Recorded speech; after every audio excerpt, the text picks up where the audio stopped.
Welcome to our channel easy কুকিংয়ের আজকের recipe থাকছে জলপাইয়ের আচার। আর এই আচারটা অনেক মজার হয় এবং খুব সহজে তৈরি করা যায়।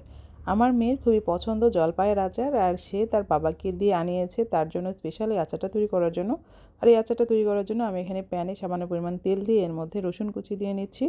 রসুনগুলোকে হালকা নেড়ে এর মধ্যে আমি আগে থেকে সিদ্ধ করে জলপাইটা দিয়ে নিব।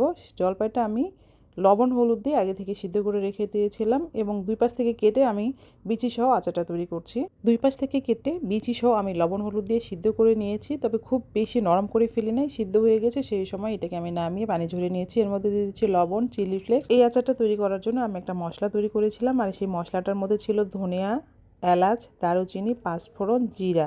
সবগুলোকে খুব ভালোভাবে ভেজে গুঁড়া করে নিয়েছি। এরপর 3 কাপ পরিমাণ চিনি দিয়ে নিয়েছি। সবগুলো দিয়ে খুব ভালোভাবে নেড়ে এটাকে ফুটাতে হবে। এই আচারটা একটু টক একটু মিষ্টি হবে, একেবারে মিষ্টিও হবে না এবং টকও থাকবে না, হালকা আছে। এই আচারটাকে জ্বালাতে হবে 5 থেকে 6 মিনিট, খুব বেশি সময় ধরে এটাকে জ্বালানোর খুব প্রয়োজন নয়।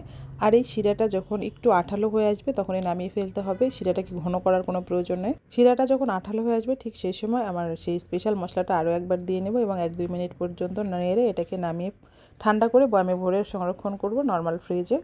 এই আচারটা অনেক মজার হয় আর আমার বাচ্চাদের তো খুবই পছন্দের জলপাইয়ের আচার। আশা করছি আমার রেসিপিটি ভালো লেগেছে। চ্যানেলের সাথে থাকবেন। ধন্যবাদ সবাইকে।